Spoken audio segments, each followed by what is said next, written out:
sommes cachés quelque part, néglotent, en train de chercher la face de Dieu. La plupart du temps, lorsque nous sommes trop en joie, trop contents, nous oublions le Seigneur. Et lorsqu'il y a des troubles, lorsque quelque part, nous sommes cherchés, les gens cherchent à nous faire tuer, c'est en ce moment que plusieurs personnes cherchent la face de Dieu. Aujourd'hui, nous avons vu un peu en Côte d'Ivoire, lorsque la crise a éclaté, ceux même qui n'arrivaient pas à prier, ceux même qui peut-être n'avaient pas une vie rangée, de peur de mourir, ils ont commencé à ranger leur vie, ils ont commencé à se conformer à la parole de Dieu, ont commencé à prier le Seigneur, ont commencé à chercher la face de Dieu. Après, quand ces moments sont passés, combien de personnes encore arrivent à se consacrer véritablement au Seigneur? Bien-aimé, la vie nous est chère. Même que la vie nous est chère, le royaume de Dieu, le royaume des cieux aussi, il est cher aussi à l'éternel Dieu. Alléluia. Voici cet homme, il va rencontrer le Seigneur sur le chemin de Damas. Pour lui, en train de combattre les chrétiens, il était en train de faire un bon combat. Alors il s'est trompé de combat. Le véritable Dieu que nous servons, et il faut que nous approchions véritablement de lui avant de le connaître. La Bible dit, sur le chemin de Damas, une lumière va jaillir sur lui, il va tomber. Il va dire, Seigneur, Seigneur. Il va dire, Seigneur, sans toutefois connaître la personne avec qui il est en train de parler. Ce matin, est-ce que tu connais le Dieu que tu sais? L'apôtre Paul, il dit l'apôtre Paul. Le roi David parlait à son fils Salomon, connais le Dieu de ton père. Est-ce que tu connais Jésus-Christ que tu sais ce matin? Est-ce que véritablement il y a eu un changement dans ta vie? Est-ce que véritablement tu marches pour la gloire de Dieu? Est-ce que tu écoutes et tu accomplis véritablement la volonté de Dieu?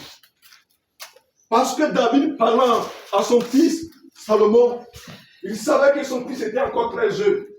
Il savait que son fils n'avait pas encore acquis la maturité. Il pouvait commencer, mais il ne savait pas comment les choses allaient se terminer. Il dit, connais le Dieu de ton père. Et malheureusement, quand de même que son père l'avait donné conseil qu'il fallait, Salomon finit par dévier. Salomon a bien commencé, le Seigneur a commencé à l'utiliser. Il a commencé, le Seigneur l'a rendu puissant, intelligent, sage, en tenant que tous ceux qui entendaient parler de Salomon, les gens voulaient coûte que coûte voir quelle sagesse animait. Oh oui, Salomon. La reine de Sheba est venue. Elle dit, ce que j'avais entendu parler. Maintenant même, et que c'est l'infime partie de ce que j'ai vu. Parce que elle a été servie. Amen. Lorsqu'elle est partie, oui, Salomon lui a fait des dons extraordinaires. Et malgré que, au début, Salomon avait vu la main de Dieu dans sa vie, il était avec Dieu, il a commencé avec le Seigneur, il a œuvré pour le Seigneur. Mais Salomon va dévier dans sa marche avec le Seigneur. Et au soir de sa vie, il va commencer à servir Dieu. Oui, qui n'était pas le Dieu d'Israël. Amen. Il va servir au Dieu, les dieux étrangers. Bien-aimés, ce matin, le changement vient d'abord lorsque nous prenons conscience de ce que nous sommes. Si tu viens dans le Seigneur, que tu n'as pas encore pris conscience de ta vie, il ne peut pas avoir de changement. Aujourd'hui, le langage du peuple de la Côte d'Ivoire, le langage ivoirien, c'est le langage des injures, le langage de la malédiction. Lorsque tu vois une personne pour le saluer, tu les maudis là. Et que le premier langage qui sort de sa bouche, c'est la malédiction. Pour lui, il est en train de bien faire. Or, en réalité, il est en train de te maudire.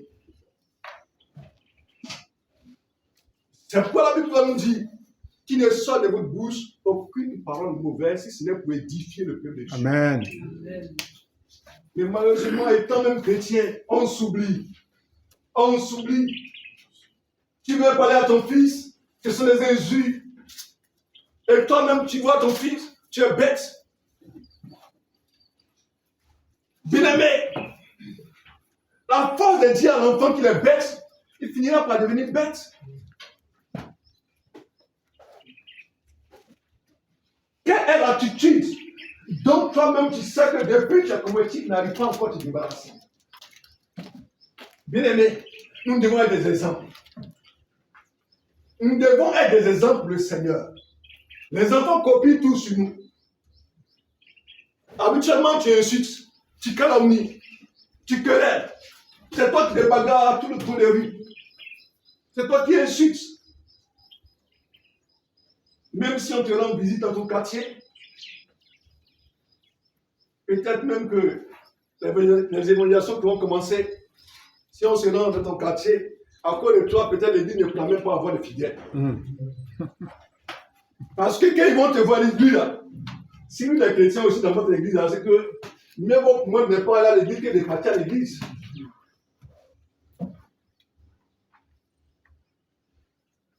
Parce que quand on voit ta vie, ce n'est pas un témoignage.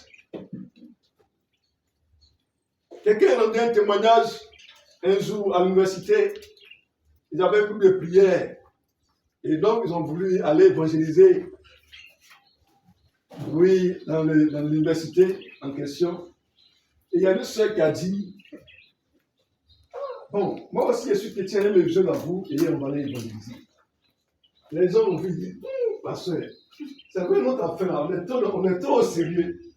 Là où tu veux nous envoyer là, pardon, on veut partir évangéliser, mais toi, il faut rester. Parce que si toi tu vas, les gens ne vont pas nous considérer. Les gens vont penser que notre affaire là, c'est un amusement. Alors, il faut nous laisser. Nous, on va aller. On te voit ici, on te connaît ici. Le fait de venir à l'église, c'est bien, oui. Mais quel est le visage que tu affiches lorsque tu es à la maison? Quel est le visage que tu affiches lorsque tu es au travail? Quel est le visage que tu affiches lorsque tu es à l'école? Le païen triche, toi aussi tu triches. Au travail, toi tu es chrétien sur qui on doit prendre exemple. C'est toi qui prends les dessous des tables. On te enseigne que les païens même qui sont là, ils sont bien copiés sur toi qui es le chrétien. Quel est l'exemple que toi tu donnes? Bien-aimé. Au quartier, c'est toi qui sers tous les garçons, ou bien toutes les jeunes filles, les jeunes garçons. Pourtant tu es chrétien, pourtant tu es chrétien. Est-ce que véritablement tu as rencontré le Seigneur? Est-ce que véritablement tu as rencontré le Seigneur? De par ton comportement, de par ton attitude, de par les paroles qui sortent de ta bouche. Il y a des gens, quand ils ouvrent la bouche là, c'est des injures seulement. Injures seulement. Tu n'as pas injurié, quand il va te mentir. On te enseigne même que toi-même, quand on te voit, on voit en même temps le mensonge. On ne croit même plus à tout ce que tu dis. C'est ton bonjour qui est la vérité. Sinon, le reste là. Un jour, j'étais avec un pasteur, le pasteur Oudrago David. Il y avait un petit du nom de Oumar. Et lui, quand tu lui parles, dès que tu parles, il dit il n'y a pas de problème, il n'y a pas de problème. Il dit, ah, Oumar, toi tu dis qu'il n'y a pas de problème, c'est là où il y a problème. Qu'est-ce qui ne va pas? Il y a toujours problème quelque part. Bien aimé, nous devons connaître le changement en l'éternel.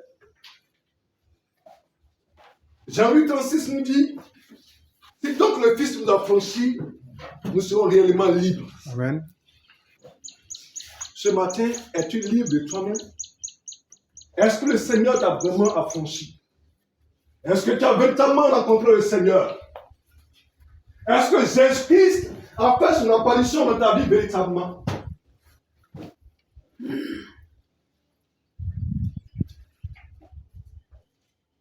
L'apôtre Paul dit, oui, ce n'est plus moi qui vis, mais c'est Christ qui vit en moi.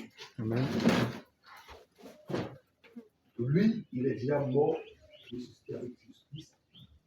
Et ce n'est plus lui qui vit, mais Christ vit en toi. Et lorsque Christ vit en toi, bien-aimé, ne t'appartient plus. Alors tout ce que tu poses comme action doit glorifier le Maître, doit honorer le Maître. Ta vie doit honorer le Maître. Ton comportement doit honorer le Maître.